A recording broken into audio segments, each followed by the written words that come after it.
Aujourd'hui, on va parler des métiers dans l'assurance en banque. Qu'est-ce que ça t'évoque? C'est quelqu'un qui t'accompagne quand je vais acheter une maison, une voiture. C'est de protéger en quelque sorte le client s'il est sinistré.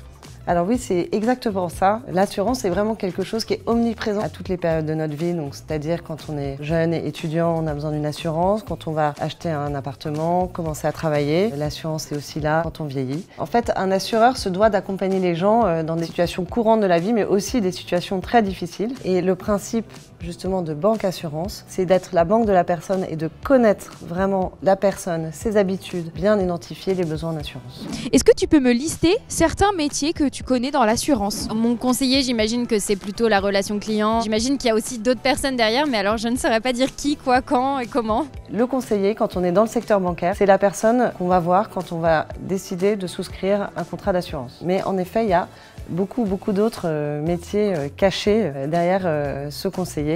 Par exemple, les gestionnaires de sinistres qui vont vous accompagner le jour où vous aurez un sinistre. Quand vous avez un accident de voiture, c'est la personne que vous allez avoir au téléphone et qui vont vous assister. On a aussi beaucoup d'autres métiers cachés, que ce soit par exemple dans la communication, les ressources humaines bien sûr. On a aussi ceux qui vont créer le produit et même tarifer le produit, c'est les métiers d'actuaire. Ça ressemble à quoi la journée type d'un assureur? Répondre aux demandes des gens. Je pense quand même qu'il doit avoir des réunions avec ses collaborateurs. Je vois un grand open space là, ou avec un grand brouhaha de folie. Ce métier est varié, on voit beaucoup de choses. On est amené à travailler sur des projets assez transverses et qui vont regrouper beaucoup de services où on échange beaucoup pour bien comprendre les produits. C'est un métier qui doit être à la pointe, que ce soit sur la technologie, sur la connaissance des produits d'assurance. Et c'est un domaine qui évolue beaucoup parce que notre mode de vie est en perpétuelle évolution. Selon toi, il y a quoi comme parcours de formation? Je sais qu'il y a les BTS Banque Assurance, un BTS que beaucoup de gens empruntent pour travailler dans les banques ensuite. En effet, il y a beaucoup de formations possibles et ces formations sont aussi variées que le nombre de métiers en assurance. Moi, par exemple, j'ai fait une formation assez spécifique, j'ai fait une école d'actuariat et on a aussi plein d'autres formations. Il y a beaucoup de BTS ou de masters qui peuvent amener au métier de l'assurance avec notamment des alternances